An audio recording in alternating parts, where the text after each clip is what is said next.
മുന്നിൽ ആരെയെങ്കിലും കിട്ടിയാൽ കൊല്ലാൻ വേണ്ടി ഒരുങ്ങി നിൽക്കുന്ന ഒരാന. ചോറ്റാനിക്കര അയ്യപ്പൻ എന്നാണ് പേര്. പല പാപ്പാന്മാരും എത്തിയിട്ടും ഒന്നടുത്തുപോലും ചെല്ലാൻ കഴിയാതെ പിന്മാറേണ്ടി വന്നപ്പോഴായിരുന്നു കണ്ടാൽ തന്നെ ഒരു ചെറിയ മനുഷ്യൻ അവിടേക്ക് വരുന്നത്. കണ്ടുനിന്നവർ എല്ലാവരും അടക്കം പറഞ്ഞു, ഇങ്ങേർക്ക് ഈ ആനയുടെ 7 അയലത്ത് പോലും പോകാനുള്ള ധൈര്യം കാണില്ല എന്ന്. എന്നാൽ അവർക്ക് അറിയില്ലല്ലോ, എത്തിയിരിക്കുന്നത് ആനക്കാരിലെ അഗ്രഗണ്യൻ കടുവ വേലായുധൻ ആശാനാണെന്നും ആനയുടെ ഉടമസ്ഥർ തന്നെ ആവശ്യപ്പെട്ടത് പ്രകാരം അവനെ മെരുക്കാനാണ് ആശാൻ എത്തിയതെന്നും. പാപ്പാന്മാരെ തീരെ അനുസരിക്കില്ല എന്നതാണ് ആനയെ പറ്റിയുള്ള പരാതി.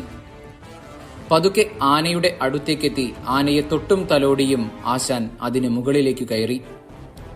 എല്ലാം സമ്മതിച്ചു തന്ന ആന തനിക്ക് മുന്നിൽ അനുസരണക്കേട് കാണിക്കില്ല എന്ന് കരുതിയ ആശാന് തെറ്റി. മുകളിൽ കയറി ഒരു പിടിയുറപ്പിക്കും മുൻപേ ആന ആശാനെയും കൊണ്ട് ഓടാൻ തുടങ്ങി. പുറകെ നാട്ടുകാരും ആനയുടെ യഥാർത്ഥ പാപ്പാന്മാരും.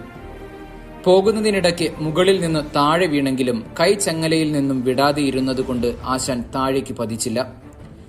അങ്ങനെ ചങ്ങലയിൽ തൂങ്ങിക്കിടന്ന് ആശാനെയും കൊണ്ട് ആന ഓടിയത് 1ഉം 2ഉമായിരുന്നില്ല, 6 കിലോമീറ്ററിന് മുകളിലായിരുന്നു. അവസാനം ഇടയ്ക്ക് വെച്ച് നിന്ന ആന ആശാനെ ചങ്ങലയിൽ തൂങ്ങിക്കിടക്കുന്നതിൽ നിന്നും കുടഞ്ഞു വീഴ്ത്തി താഴേക്കിട്ടു. അതിനുശേഷം ആശാനെ ആന ആക്രമിക്കാൻ മുതിർന്നു. കുത്താനാഞ്ഞ ആനയുടെ മുന്നിൽ നിന്നും ശരവേഗത്തിൽ ആശാൻ പിന്മാറി. അങ്ങനെ ആശാൻ ഒഴിഞ്ഞു മാറിയതോടെ ആനയുടെ യഥാർത്ഥ പാപ്പാനായ കൃഷ്ണൻകുട്ടി നായരോടായി പിന്നീടുള്ള അവന്റെ വാശി. എന്നാൽ ആനയുടെ വാലിൽ പിടിച്ച ആനയുടെ ശ്രദ്ധ തെറ്റിക്കുകയും ആനയെ തളക്കുകയും ചെയ്തത് കടുവ വേലായുധൻ ആശാനായിരുന്നു.